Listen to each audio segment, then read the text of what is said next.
So the game ones of the second round happened the last two games.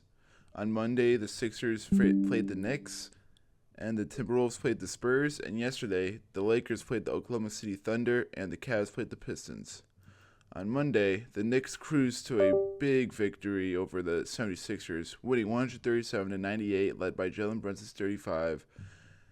It's just domination the last three games the Knicks have played in the playoffs, and they look like the team to beat in the East. And I think that they should come out of the East. They have a clear path. The Celtics are out. The Pacers are not in the playoffs, so they don't have to worry about Halliburton or the Siakam. The Timberwolves beat the Spurs by 2 points, and Anthony Edwards played off his hyperextension and bone bruise, and he played fantastic off it. He had 18 points. I think 11 of those were in the fourth quarter. He hit that massive three over Victor Wembanyama. Wembanyama, on the other hand, had a triple-double, but he didn't shoot very well at all. He also broke the playoff block record with 12 blocks of his own. He had 11 points, 15 rebounds, and 12 blocks. It was just a crazy game, and Julius Randle, he was bodying up Victor. They were just going at Victor, and there was videos on Twitter of all the blocks that Victor had. And people were saying most of them were goaltends or fouls, and you could see in the videos that some of them were goaltends and fouls, but whatever. Terrence Shannon Jr., that burst of speed is very useful when they were driving. Their game plan was just to go at Victor Wembanyama. And Jaden McDaniel was again in his post conference was like, yeah, we're just going back. We're just going at him. Pretend he's not there. He's the tallest guy in the world, so he's going to get blocks. And so I like that mentality. A lot of teams would shy away from that because of his presence in the paint, but not the Timberwolves. And I think that's really working for the Timberwolves. There's this really good coaching by Chris Finch. And the Spurs had a chance to win it with the last shot. And they had the right person shooting it, Julian Champagnie. And he pump faked, got the guy in the air, and then shot. It was just wide left.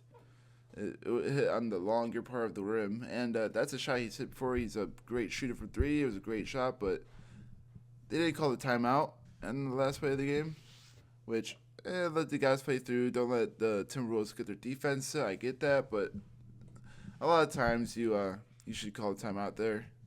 But I get it. Mike Conley, he had a good game, 12 and 6 on 4 threes made. It's pretty surprising. Mike Conley, he's a very veteran player. He's 36 years old. I remember watching him when I was growing up. And De'Aaron Fox, what a terrible game by him. He had 5-14, 6 turnovers. It's just, I don't think the Spurs will play this bad. I don't think Victor Wembanyama will play this bad. And if you hear that, that's my cat going crazy. I don't know what is happening. Yeah, but this is a very good series. I thought the Spurs was going to take this win, but, taking a game at home for the Timberwolves, it's really good. And let's move on to yesterday's games.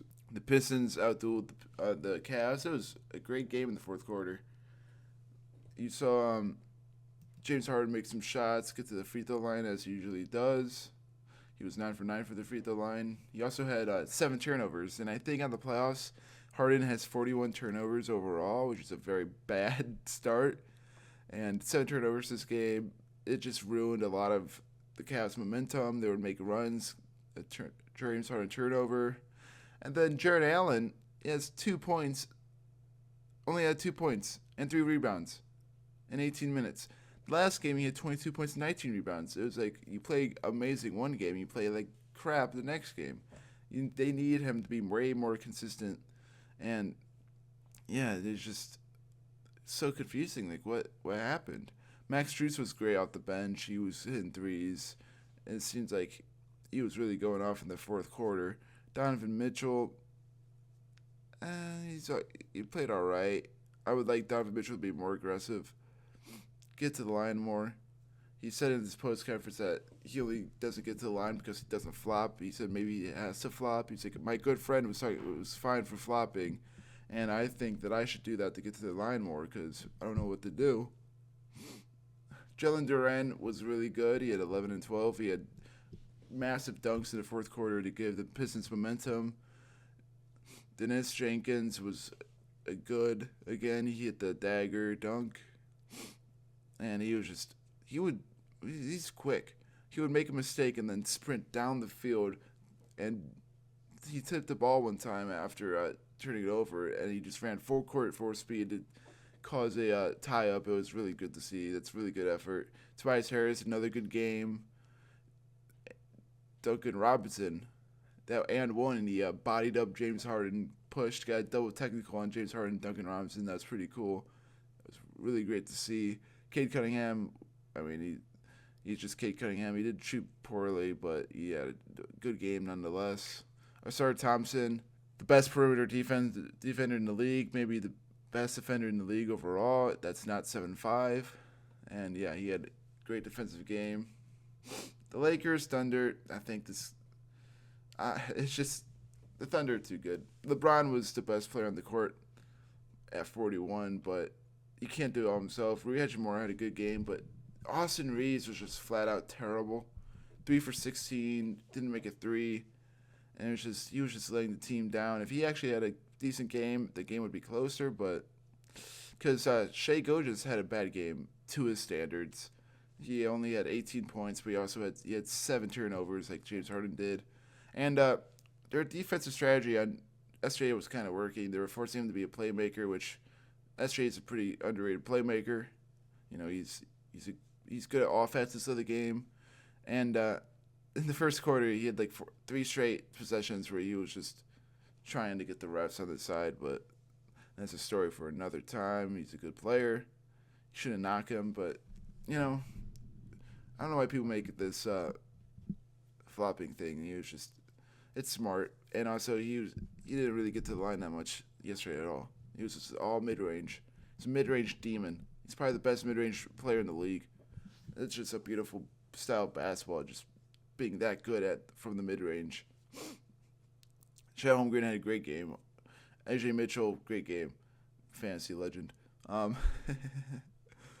Yeah, it's just this series. I think the series is going to be 4 games or 5 games. OKC is going to win handedly because there's a chance Luka is probably not going to play the series. So, what's the offense going to come from the Lakers? You know, Austin Reeves has to step up. LeBron can't do it all himself at 41. You know, he had a great game, LeBron, but it's just like that's it. You know, who else is going to help him? Marcus Smart. You have Marcus Smart, DeAndre Ayton, and Austin Reeves shooting terrible. You have DeAndre Ayton, your center, who's shooting 5 for 12. It's not a recipe for success. Marcus Smart shot 4 for 15. Austin Reeves shot 3 for 16. It's like this inefficiency cannot. You cannot shoot this inefficient against a team that is this good as the Thunder are. Thunder are just deep. You know, LeBron and Rui are the only efficient ones on the team.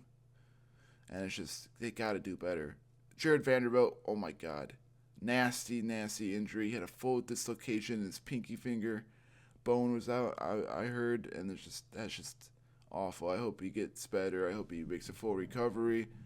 The Lakers need his defense, but, you know, full dislocation. I do not know the timetable of that injury, but prayers up for him because, holy crap, he was screaming in pain. And the Thunder bench saw it too, and they were like, ah. And Luke Kennard, ever since Game 2 of the first round, has not been the same. He's just not been great. Lakers really need his shooting. They really need him to have the play he did in the first 2 games of the first round. You know, if they have any chance of winning this game without Luka, or this series without Luka, they need Luka. But hamstrings are unpredictable in basketball, so they're just being precautious. And yeah, great games of basketball. And tonight, the Sixers play the Knicks. The Timberwolves play the San Antonio Spurs for Game 2. I think the Knicks will win handily. I don't see anything unless... they'll throw back to the Sixers-Knicks. Tyrese Maxey in the first game only had 13 points. I think if you combine the regular season and postseason, that's his 3rd lowest scoring output of the season. He shot below 10 points, so the Sixers need him to be more aggressive. Joel Embiid had a bad game as well. So they really need to get their affairs in order, and Tyrese needs to be way more aggressive this game. Joel Embiid needs to shoot more as well, and if they have a chance, but I think the Knicks would take this go up 2-0 in Madison Square Garden. The Timberwolves versus Spurs, I think the Spurs will get their lick back. They'll win game two. Victor Wembanyama is not going to shoot as bad as he did the first game. And if his defensive presence stays the same, I think the Spurs will win. They need De'Aaron Fox to have a good game. He needs to be more aggressive. So stop turning the ball over so much. And yeah, so I think the Knicks will win and the Spurs will win. And I hope you guys have a good day and like and subscribe.